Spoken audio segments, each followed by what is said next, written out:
about that aforementioned defensive line, and we're going to talk about the interior guys, and then we'll move our way to the edges. What were your impressions of the interior defensive linemen at the Senior Bowl? Well, I mean, we can start with the guy who was, the best who played in the game, Perrion Winfrey, Oklahoma defensive tackle, and we know what the Big 12 and the Pac-12 do with the defensive line and linebackers. They just kind of move them all over the place and play them out of position. This is another guy who I watched as a matter of fact, the notes that I have are actually from last year. So I thought he was going to come out. And this is a quintessential 3 technique who wins with both speed and power and has moves. Like to me, he's the entire package in terms of an interior player. He can defend the run.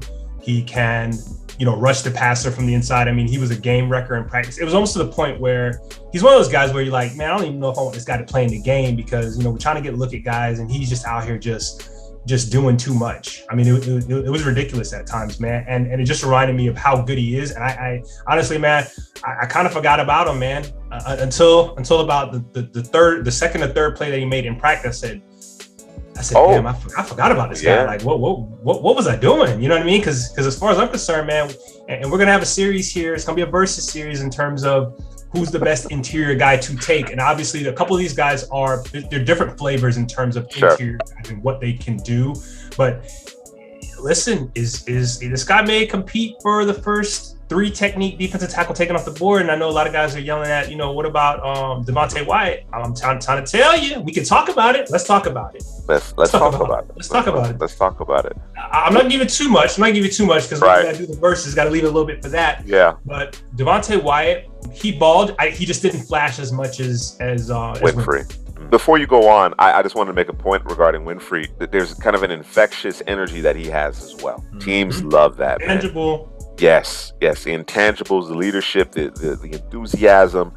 That group was jacked, man. They were excited and they were feeding off of each other's energies, and Winfrey led the way. And when you talk about a dominant Senior Bowl performance, we're talking from day 1 through the end of the game.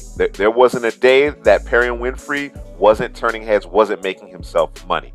And when you talk about, where do you place emphasis on, it didn't matter whether it be one-on-ones, 11 on 11, game day, that there was no off switch associated with Perrion Winfrey. You know what I'm saying? And that goes a long way because, again, this is a people business as well. It's about relationships as well. It's about, those are the types of things that are going to make a defensive line coach stand on the table for a guy. And that's how you're going to get to hear your name sooner rather than later called on draft day. Another guy that I think is a good 3 technique and has some moves and has an extreme motor. I don't want to put him in the class of high motor. He's an extreme motor because it was also the point where you're like, bro, can you just chill, bro? Like the drill is over, or like, hey, you've been beat, but he's like still driving. Like I'm watching it, I'm getting pissed off and I'm not blocking him, right? But you want that.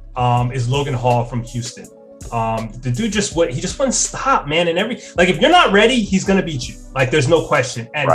And it isn't, I'm just gonna beat you with straight speed. I'm gonna hit you. I'm gonna hit you with these hands. I'm gonna hit you with this spin. I'm gonna hit you with I like to call this shimmy shake. I'm gonna give you everything, and you're just gonna have to deal with it. You don't know what's coming, and I love it from him, along with the high motor. Haskell Garrett. He had the extreme motor, much like Logan Hall. I don't know that he had to plan every play, but he was kind of I'm just going to throw whatever I got. Relentless. I'm just whatever. Kitchen sink. Yes, every play. Right. And sometimes it worked out, sometimes it didn't. But that's a guy I feel like you can refine, take that clay, put him on the, the little clay, I don't know what it's called, but you put on the thing is spinning and you spin it and you mold it. I hear you. Ghost. Yes. There we go. Yeah. Right. Yeah. Isaiah Thomas, obviously this is the teammate of Winfrey, and it was kind of hit or miss, man. If there was no secondary move. You know what I mean? If he was stymied, it was it. I mean? He was kind of a break for some of those offensive linemen in terms of, damn, I finally get a break. And then in terms of just the power guys, the guys that just wear you out, in terms of just driving you back, man. It's a bench press every play for those guys. Travis Jones, boy, the other boy. Star, the one who probably, I would say he probably raised his stock the most out of any player in the Senior Bowl. Hit me down in the comment section if you disagree, because he kind of came out of nowhere. And here's the funny part. If you watch the tape, he did the same thing. And he played in a 3-4, a 4-3. They moved him around. He was a game wrecker. He's dislodging the line of scrimmage, just a disruptor. And there was really no one that could really block him. Usually when he got blocked, it was usually because it was a second rep in a row where he was able to, they were able to kind of, okay, I know what's kind of coming. I know the strength I'm dealing with type of thing. But it was, anytime it was that first rep, it was kind of surprise. And he would just maul him back into the quarterback. And he has a counter move too. So it's not just, I'm just going to bull rush you and that's it. I've seen a couple of swipes, swims. If you overset, you can forget about it. It's a wrap. He was fun to watch. And the UCLA Otito Ogbonaya. Yes. I thought he was a lesser version of Jones, a little less moves. But he was definitely a guy who, if he jumped off the page. Yes, definitely jumped off the page. He was driving people back into the lap of the quarterback. Let's talk a little bit about the edge guys from the Nationals. Edge guys. All right, man. Well, let's start with Myjai Sanders, and this is a guy this is another guy who I was just kind of looking at to see, okay, how is he gonna fare? Defending the edge, because I know that he can get up and around, and you saw that continuously from him. As far as I saw, he defended the edge well. I want to see more of that, obviously, because he's a longer, leaner type of guy. Minnesota's Boye Mafe.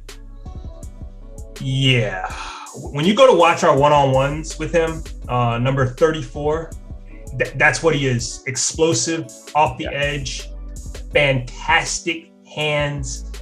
Has a plan.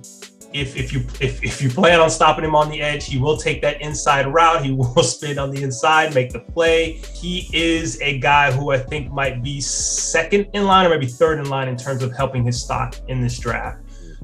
With jumping up the draft. Well, people are gonna have to go back to the tape and check him for sure. I loved what I saw from him coming off the edge, and he made a play in the Senior Bowl. Made a couple plays in the Senior Bowl. Absolutely. Like I was just about to make mention of that. He punctuated that week. Yes, right? He obviously was very effective throughout the practices, which is again what NFL officials and executives and scouts are focused on. However, when you have all the eyes on you, right, as far as the talking heads as well as fans and things of that nature, what forces people to go back to the tape is when you punctuate the week like that. Absolutely. Penn State's Arnold Ebiketie. Hit me down in the comment section. Hit me with the phonetics if I said it wrong. I apologize. Watching him initially, the first couple of reps that I saw him, I was like, oh, okay, this is the guy I'm gonna have to keep my eye on.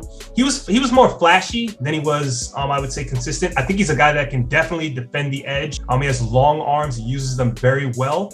But he just wasn't consistent enough for me from a pass rush standpoint. I know there might be some people say, they like what they saw. I definitely like what I saw. I just want to see a little bit more consistency from a pass rush standpoint. And there was a couple of guys who were in the linebacking core, and they kind of moved them over to the defensive line just to see what they can do and come off the edge. If these are these 4-3 linebackers or are these 3-4 linebackers. And Jesse Luketa, he was kind of hit or miss. I don't know that he was completely comfortable with what he was doing every time he went out there, but he was a guy who was a high motor guy. I hate when I hear that, but I'm going to use it. He was a high motor guy. And he had some pass rush moves. I think there's some refinement that needs to be done there if that's what you want him to do coming off the edge on a consistent basis. And Kyron Johnson from Kansas, he was a guy who flashed very early, but he's very light. Yes. And he's kind of that fringe where it's kind of like tween. He's a tweener, right? So it's kind of like, what do we do for him? You might have to have a specific role for him. Third down guy comes off. Situational. Yes. Just let him go to work in terms of pass rush, or maybe you drop him back into coverage and he can make some things happen. But that's kind of what I saw from the edge group. We're going to move over to the American team, and I want to talk about Zachary Carter just because he's a Florida guy. I'm a Florida guy, so this is a guy who they were having him do both inside and outside. Early on in the season for the Gators, I thought he was going to be a big time player, and he just kind of disappeared in games, man. And I don't know if it was scheme or what it was, but him at the Senior Bowl, it was hit or miss. I think that he is a power player. Off of the edge, I don't know that I want him inside. Maybe on third downs when it's when it is a passing situation, maybe. But I want him on the edge. We all know about Devonte Wyatt, and he is as advertised, quick, fast, twitchy. twitchy, in a hurry from the inside. He's a hell of a lot to deal with. A little bit smaller, but I mean, he's like a jitterbug, man. You know, it's like, dude, calm down, man, relax, man. Again, I'm gonna go with it. Extremely high motor. Neil Farrell Jr. To me, was hit or miss. Most of the time, I would say to me he was a miss. I feel like he's a guy that may just consume gaps, take on gaps, and just have other guys eat while he's taking on blocks and things like that. You need that in a two-gap system. You need players like that. You need that to have in your rotation. All right, next up I have John Ridgway the third. Always gotta give him that the third and the second. Fair respect. Got to. You have to. Yeah. Lineage. Mm-hmm. This is a guy who, I don't think he's a twitchy guy or a guy who is uber talented. I think this is a technician, a guy who comes to the line of scrimmage with a plan on how he's going to beat you. I think he has a little burst off the edge, not edge, from the interior. But he's going to make you work as an offensive lineman. You're not going to be able to get over him. This is the guy you're going to have to be prepared to line up against. And next up and last up for that interior that I have is Phidarian Mathis from Alabama. And I don't know that he ever had a plan, man. I just thought he just went in there. I'm just gonna try something. I'm gonna use a little bit of bull rush, and it was kind of haphazardly. Sometimes it works, sometimes it didn't. And I think there's some refinement that needs to go on in terms of what he's gonna do from play to play. So let's talk about the edge. Let's talk about the guy, Jermaine Johnson II. He didn't play in the bowl game. He didn't play not because he was hurt. And there's usually a guy or two every year that ends up not playing in the bowl game simply because they were the guy at the Senior Bowl. And this is kind of what you're looking for sometimes with guys. And there was no reason for him to continue. I mean, he came out there and there was no one that could block him. He was incredible. And this is another guy who, going into the Senior Bowl, I was like, man, listen, when he beat people, it was with his first move, because I thought watching games, he just didn't have a second move. I definitely thought he could defend the edge, but I was like, man, if this guy ever develop a second, third move, he's gonna be special. And he did that. There was a couple times he didn't. He wasn't prepared for a second move, but most of the time he was an animal, man. And I think he got the message some way, somehow. He saw my notes and he was like, yo, I'm gonna show you what's up, right? And he did, man, to the point where he didn't have to practice anymore or even play in the game. He was incredible. You mentioned Travis Jones being the guy that perhaps helped himself the most. It'd be hard to bet against Johnson with respect to that title, considering the type of week he put together. I'm gonna push. Well, I'm not gonna push back. I'm gonna adjust what I said, or so I can clear it up. Jermaine Johnson for some was possibly a first round pick, right? Yes, I agree. But my thought is Travis Jones? I understand that. Don't get me wrong. Don't get me wrong. Right. I understand that. But there's a difference between being a first rounder and being perhaps a top 10 pick. Because that is where, and I don't know if people are jumping the shark just yet. But we're talking about Johnson being the third edge player off the board after Aiden Hutchinson and Kayvon Thibodeau. That's the conversation that's taking place now, considering how dominant he was throughout the week. And there were times it was like, wow. Like, what were we thinking not putting him in the first round in the first place in terms of mock drafts and things of that nature? How did that happen? All things considered, you know what I'm saying? But now it's beyond just simply, okay, he's a lock for the first round. Now the conversation, and we'll see what kind of testing happens, at the combine in particular. Now we're talking about, okay, is he the third guy in the edge? Are we taking him over, anybody from Georgia? Are we talking about Ajabo perhaps slipping behind him now? Where does he actually land now in that first round? Because he could have a truly meteoric rise. But I certainly understand what you're saying in terms of Travis Jones. I think just because of the fact that Travis Jones has played for a bad football team, he wasn't necessarily on people's radars. And to your point, you look at the film, even though it was a bad football team, he really couldn't be blocked. You could see it in the first game of the season. I'm like, bro, who is this guy? Next up, we have Kingsley Agnabari. This is the South Carolina linebacker / edge player, and they were over there doing the Big 12 stuff where they had him playing linebacker, but at times had him playing the edge. And it was just like, hey, man, I just want to see him play edge. I don't really care that you have him back out there at linebacker. Don't really know that I want him dropping back in the coverage. Not that he was bad at it. I just think that I'm trying to see more of what he can do off the edge. And you saw it. This is a guy who converted speed to power in an instant, can get up and around, has a little bend to his game to get to that quarterback. He's not the biggest, and that speed power always didn't work. It just depend on who he was going against. But I think that this is a guy who can definitely be an add to a team's defensive rotation off the edge. And then we have the guy that surprised me, I would say maybe the most, is D'Angelo Malone. At times, bro, we got him confused with Jermaine Johnson. It was like, bro, is that because he was moving just as fast, just as quick? That speed to power. Oof. Yes, it was crazy, man. And this is a guy who you're gonna have to go back to the tape and check to say, okay, where do I have him? Where did I miss this guy? I'd imagine most don't have crazy notes on him, but this is a guy you're gonna have to go back to the tape and say, okay, where do we have this guy going? And this is a guy who, as far as I'm concerned, is gonna go somewhere in day 2. Yeah, there's some explosiveness, and you mentioned it. You mentioned it as we've discussed. Both interior and edge rushers here. This particular draft class is absolutely loaded. It is loaded, and either side of the line of scrimmage really dominated throughout Senior Bowl week. Right, those guys up front were hell for the offensive line, man. If there are any gaps, any inadequacies, any deficiencies in terms of your technique, whatever the case may be, it got exploited this past week. Be prepared for that D'Angelo Malone scouting report, because I need to get into that tape. I need to get into that tape. Where, like you said, we confused him with Johnson a couple of times. Like, is that?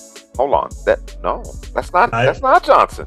His helmet was a little too shiny. Yes. For it to be Johnson, so that's kind of how we differentiated from those guys outside of their number. But the movements were pretty damn similar. Explosiveness in terms of that speed to power, and he's not overly big, but that bull rush, the power that he generates coming out of his stance is really impressive. I mentioned it before with Trevor Penning, how he kind of rolls, but it's an explosive roll. You know what I'm saying? Out of his stance, where you see all of the power that he's generating through his lower body. You see that a lot with D'Angelo Malone on the opposite end of the spectrum in terms of being a pass rusher. Second level of defense, who stood out? Who was a winner? Who was a loser this week at the Senior Bowl? I think we all know who the linebacker was that popped off the tape, whether it be in practice or in the game, running people down. Who I'm talking about is Wyoming's Chad Muma. Is that how you say that? Yep. Yeah. He already sounded like a badass, Muma.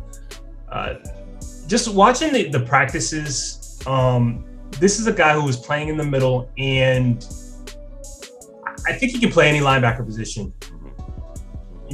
Because of his lateral quickness, his ability to diagnose what's happening in front of him. I think he's best to play middle linebacker, just because you can just tell he commands that defense as he's out there.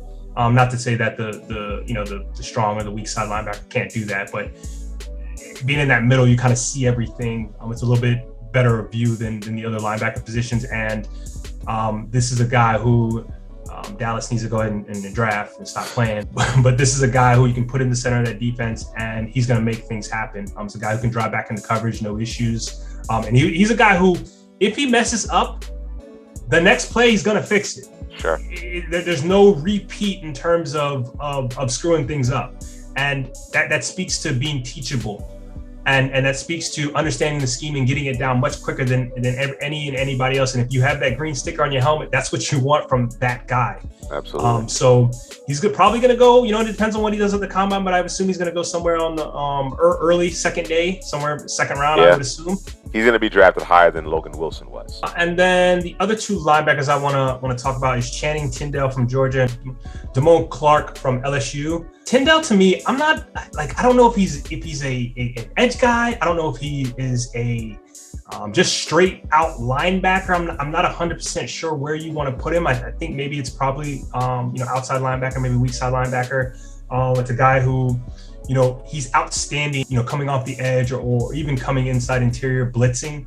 And I think he has some chops in terms of dropping back into coverage, making sure, he's getting to his spot in terms of his zone.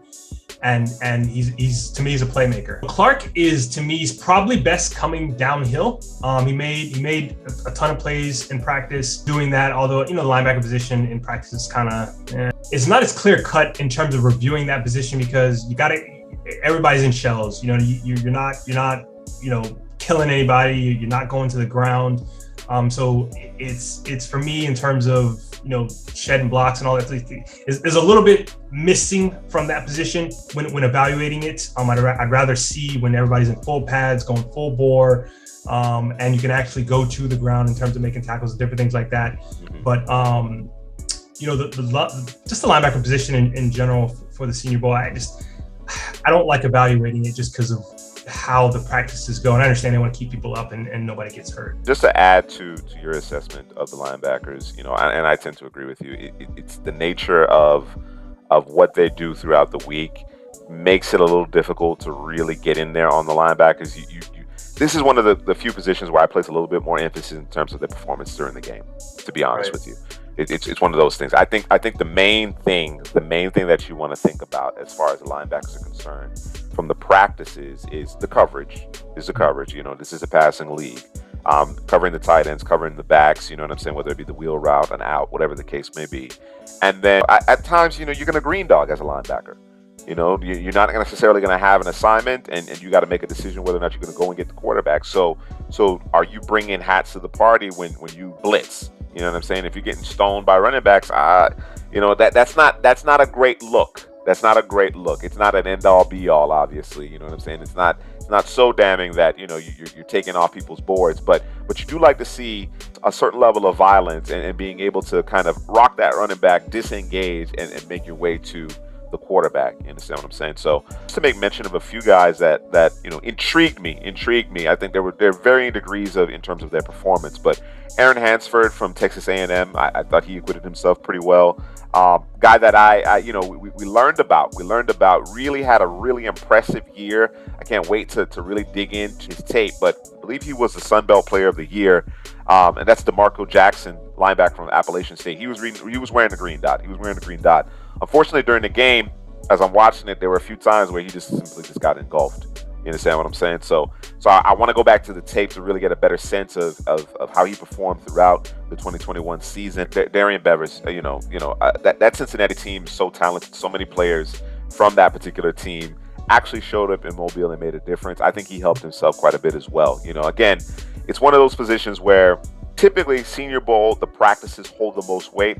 I have a tendency to place a little bit more emphasis on your performance in game, just because of the nature of the position and the types of drills that you do throughout the week. When we're talking 7-on-7, when we're talking, not necessarily going to the ground, as you mentioned, it's a little bit more difficult to really gauge how effective they are in terms of filling that A, B, or C gap. You know what I'm saying? Getting through the trash, finding the ball carrier. Are they paying attention to their keys in terms of the play action, things of that nature? The game gives you the best look at that with respect to the linebackers. So, Drew, we're coming to the end. We're coming to the end of our 2022 Senior Bowl recap. We're talking winners, losers. We're talking context, giving you some context around the Senior Bowl performances. Again, you don't want to place too much emphasis on the outcome of a one-on-one drill. You want to see what's happening from one rep to the next. The intricacies, the details within said rep, are guys hanging their head, body language, all of those things make a difference, are part of that player's makeup, and certainly confidence is a hell of a drug, as Drew says. You understand what I'm saying? So, and you can get humbled. You can get humbled in the one-on-one. So you really want to see how guys bounce back. And of course, the audience, they love one-on-ones when it comes to the receivers and the DBs, right? And of course, we understand that the defensive backs are at a disadvantage. Of course, they acquitted themselves much better during the game because, of course, the circumstances are different. That it's more realistic. It just Right. simply is more realistic. All the pieces are in play. Absolutely. So, but what were your impressions of the defensive back? All right, so we can start with the national. Jalen Pitre from Baylor. I think he actually was the best DB. Yeah. Because he was a guy who was they kind of moved him around all over the place in terms of slot, inside, outside. To me, he moved very well. He does what we like, which is put hands on the receivers. Don't know that he's a guy who wants to slaughter you at the line. But he's a guy kind of want to hang in your hip pocket, make a play on the ball. He kind of took away some throws that the quarterbacks wanted to make.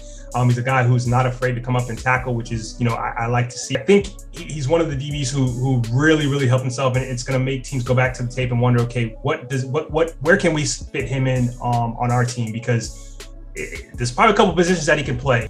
Cincinnati, Coby Bryant. Coby. Coby. I was looking forward to some big things. Obviously, he's opposite corner of Sauce Gardner, and we know that. And Bryant actually had a really good season. I was just looking to see if he would maintain that. You want to see dominance. Yeah. From a Thorpe Award winner. Yeah. You want to see dominance. Yeah. And I didn't necessarily see that. There were times where he won. It was a wrap. But there were times where he got beat. It was just like, come on, man. You're better than that. Yeah, come on. Get your hands on him. Stay with them. Turn your hips. It was inconsistent. I would say he had more good than bad. I would say it was close. The percentages were close. You know what I mean? You were talking, sure. 48, 52 type stuff in terms of percentages of, a little too close for my comfort. I think he'll be fine. Just get him in there. And I think he'll be fine. I don't think it's a guy you have to worry about. But again, I just wanted to see a little bit more. Fayetteville State, Joshua Williams. This is a guy who was long and who, if he got his hands on you, it was a wrap. But I wonder about his long speed. There's some technique things that he's going to have to work on at the line of scrimmage. But he has some traits that you would like and that you would want. I hope and pray that he gets an invite to the combine so we can check that 40 and the shuttle and just a couple of different drills, because I want to see and that should raise his stock, I would assume. But I don't think he hurt himself, but I think he helped himself more than he hurt himself at the Senior Bowl. And the last guy I want to talk about for the national team is Gregory Jr. from... I don't know exactly how to pronounce this, but I'm going to give it a shot. Wichita Baptist? Wichita Baptist. We'll go with it. Let us know down in the comment section if it's wrong. Hit us with the phonetic. And obviously, that's a small school. I'm not even sure where this at. Again, hit us down in the comment section. Let us know. And by the way, man, y'all like, subscribe to the video, man. And again, hit us down in the comment section. Let us know how you feel. This is a guy who... He was fighting out there, man. Yeah. And when you're coming from a small school, and he did as well as I thought he did, I can appreciate that. If he lost, it wasn't by much. Let me put that. It wasn't by much. And when you talk about a guy coming from a small school, if I'm a coach and I'm looking at that, I'm like, listen, I think there's some things that we can do to help him to prevent those things from happening so that he can get the win. And this is a guy who I think, I don't know where he'll go in the draft. I definitely want to check the tape if there's tape out there to check for him. But this is a guy I'm going to be watching very, very close in terms of where he goes and who is the scheme that he fits in. I think for me, he's definitely a man-to-man corner. But we'll see where he goes in terms of where he's drafted. All right, man, let's switch over to the American team, and we'll start with Juice's guy. I'm not gonna say much because I know you're gonna have some words for your guy from Auburn, Roger McCreary. He did exactly what we thought he was gonna do. Didn't disappoint, and he's, as far as I'm concerned, he should be a first-round pick coming out. Well, you want to add anything, bro, before I move on? I got a chance to ask him about, his arm length, because that's going to be the big conversation. That's going to be the big scuttlebutt moving forward. You know what I'm saying? You can't. There's really nothing, aside from maybe perhaps his long speed, but he does such a good job of staying on top of routes. I'm not necessarily concerned about that either. But the main concern scouts will have, because of course, they're focused on traits. They're focused on that. There's a certain level of emphasis placed on measurables, right? Particularly playing on the boundary. I don't think anybody's going to have any question in terms of him playing nickel. But because of the length of his arms, they're a little on the shorter side. that he maybe get relegated to the nickel, which I think would be a mistake. It's almost like a lost art in terms of press and bump and run. And for my money, you're the best in the country, or in terms of this particular class at it. Why is that kind of deteriorated over the years in terms of press coverage? At first it was a little hard, like playing press, because I didn't play corner before. Sure. So I had to adjust to my freshman year. It was a little hard for me. And it's just so like the competitive in you. That's why I feel like if somebody really wants to show your competitive and confidence, you press the guy. Yeah. Because I feel like I bring a lot of confidence to that. Right. At first, my freshman year, I wasn't confident because I was getting used to everything. Right. But when it transitioned to my sophomore year, I feel like I was doing great. And I started to feel like I belonged here. So I started picking up each year, and I feel like I did great. A lot has been made about the measurements of the arms, whatever the case may be, but to my point, if you have arms below your knees, if you don't use them, because nobody's pressing these days outside of a handful of individuals, it makes no difference. You understand what I'm saying? Yeah, I mean, with the measurable, that's nothing to me. Exactly. I played against big receivers, tall receivers. I played against one receivers in the league. Right. I played against receivers that's killing the league. Exactly. So I feel like with that, I don't care nothing about the measure or where everybody talk about. I'm going to play how I play, and I'm prescribed. I asked him about it, and he said, it's never been a problem before. You know what I mean? And I explained to him, and in a private moment, I actually spoke to him about it, and I said, look, man, most of these cats out here don't even use their hands. You understand what I'm saying? You can have arms that fall below your knees. It doesn't make a difference if you don't have the confidence nor the technique to be able to hold up and jam. All these guys line up and press, but then they bail. You know what I'm saying? Roger McCreary has more snaps in press alignment, actually jamming the receiver successfully, I might add, than anybody in the class. And this is a talented group. That includes Sauce Gardner, that includes Andrew Booth, Stingley, the whole gamut. You understand what I'm saying? McCreary is the best at it. There are other elements of his game that perhaps those guys are better in or have a higher ceiling in, sure. But when you talk about checking all the boxes outside of perhaps length, and again, there's just simply too much emphasis being played on that when you watch the tape. Look, guys don't even press, man. This whole notion of the length, at corner, to me doesn't make a difference if you're not going to use your arms. It just simply doesn't. And based on the film, McCreary's arm length, to his point, has never been an issue. It's never been an issue. I'm going to talk about a guy here in a second. I know you should jump in that has the arm length and wasn't using it. So the next two corners, Mario Goodrich and Darion Kendrick, who I think he actually was initially from Clemson, if I'm not mistaken. Yes, he was. Yeah. Yep. These two guys are similar in terms of what they were attempting to do in the one-on-ones, which is throw everything at you at the line of scrimmage, and if they missed, it was a wrap. Chase you down if they missed, but if they missed, it was a wrap for them. I think there has to be some refinement, and Mario Goodrich, who's playing for Clemson, which drives me absolutely nuts with what they do, the turn and run, the off coverage, it's hard to evaluate what he is entirely. And I think they do those corners a disservice when you do that, because now they're in a position now where they're asking to, hey, let's see what you can do at the position, and you're not good at it. Because you haven't practiced it, because what you're doing is playing off coverage. You're doing the click and close thing. You try not to assume that they can't do it. I think it's important throughout these practices that you ask those guys to go up there and press. Let me see what you got. Get up there and jam. But unfortunately, they tend to allow the defensive backs to determine how they want to play in those types of situations. You know what I'm saying? So I'm of the mindset that you need to put those guys through the paces. Don't assume that they can't do it, but you do need to confirm that they can at some point. You understand what I'm saying? So I certainly understand where you're coming from there. Yeah, I mean, they're twitchy, quick and close players, these two guys, and I expected a little bit more from them, but again, they got to refine that part in terms of the pressing, and because listen, it's not just throwing one hand at a guy at the line of scrimmage. There's a little bit more to it than that, and if they're not working on it on a consistent basis, how do they know what to do, right? So I think these guys' football, their best football is ahead of them, assuming that they get with the right coach and the right scheme to get them coached up. I think they can play both man and zone, but again, that man part has to be the press part of it has to be worked on.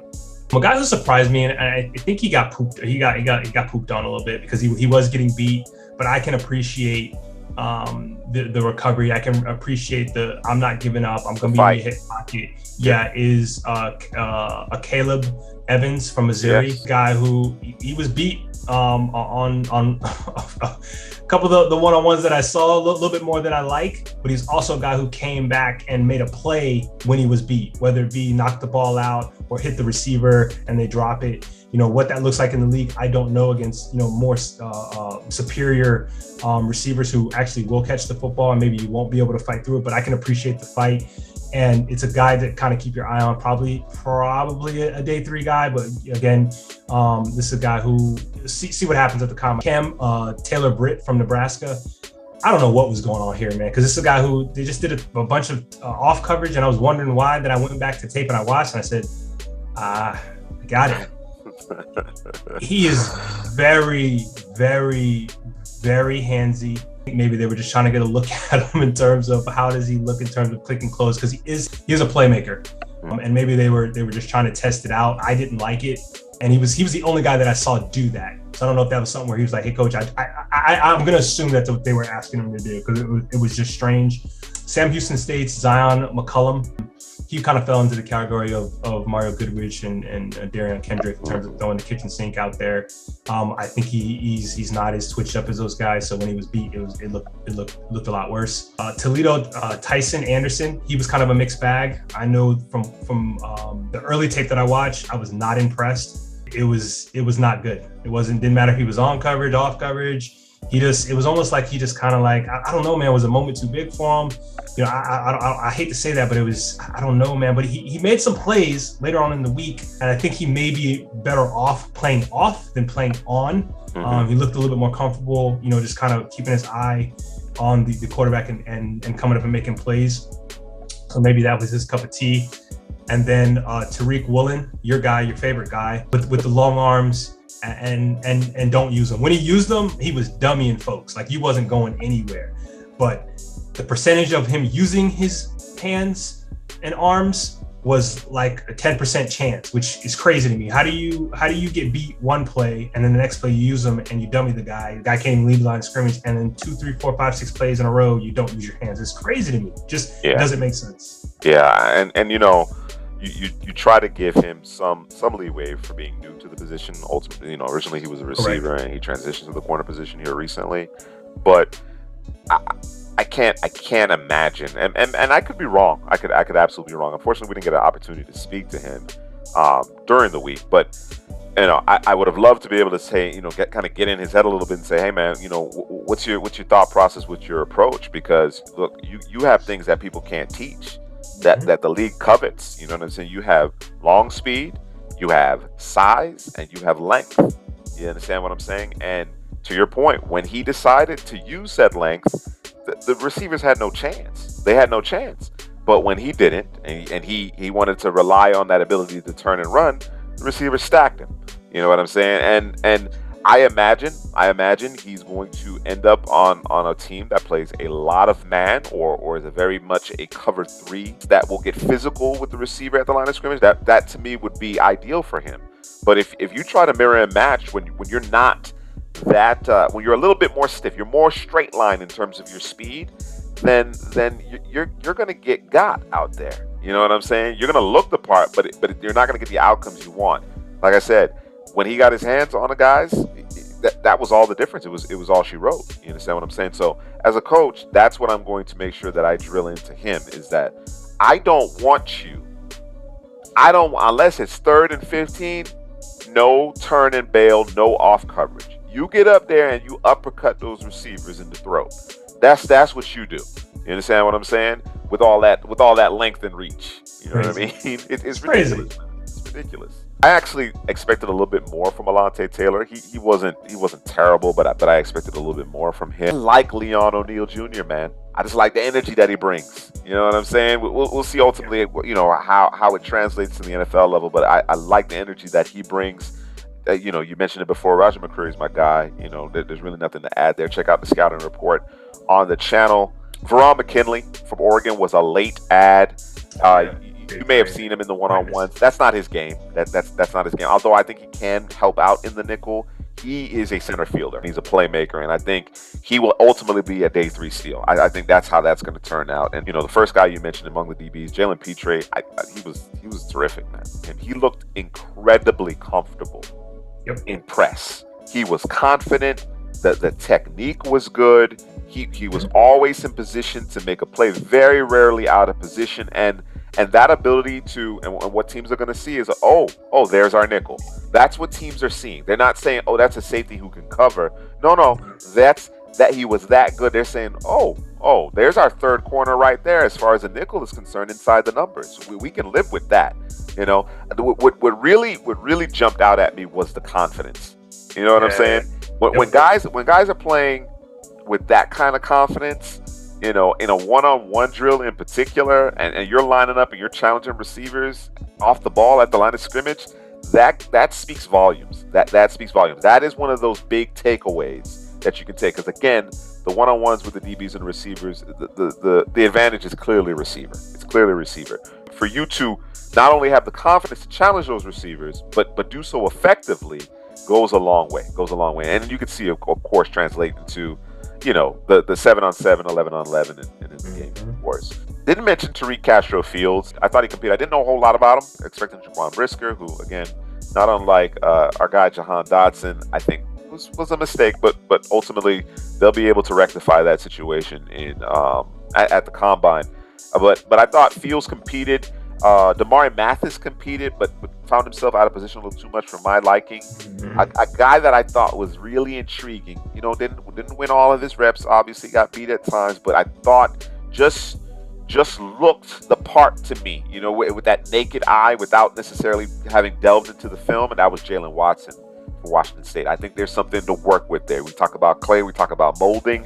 That's a guy that you can get a little bit later in the draft, and I think who could develop into a player, assuming he gets the requisite coaching and development necessary. I like the way he flashed. And the last guy I want to mention was Joseph Kirby. Again, he's one of those center fielders. You know what I'm saying? You have to understand how you're going to deploy these guys in order to be the most effective. You see him on a one-on-one, it's a little out of fish out of water. You know what I'm saying? But in the middle of the field, playing, that 2-man deep, he makes plays. He finds himself always around the football, and that's what you expect of your safeties as an effective last line of defense. All right, so that's gonna do it. I hope you guys enjoyed the in-depth analysis. We took a little bit long, and we didn't go straight to market in terms of our thoughts and feelings in terms of the Senior Bowl, because we wanted to give you a little bit more context, a little bit more depth here with respect to the performances. Drew, again, a lot of information, and I learned things. Just simply listening to Drew and worked with him throughout the week, I learned things about these players that otherwise didn't pick up. I just want to reiterate that there are elements to the Senior Bowl practices and that game that you have to prioritize over others. It's not an end-all, be-all with respect to the one-on-ones. There's nuance within that is significant and can be easily missed, by someone who isn't necessarily looking for those things. The untrained eye, and that isn't to say that we are aficionados at it. This is something that we are learning as well. But certainly having more of an understanding of what is significant, what translates, helps in the evaluation. And I hope everybody had an opportunity to kind of add that to their own evaluation, because at the end of the day, we're all couch potato GMs. All right.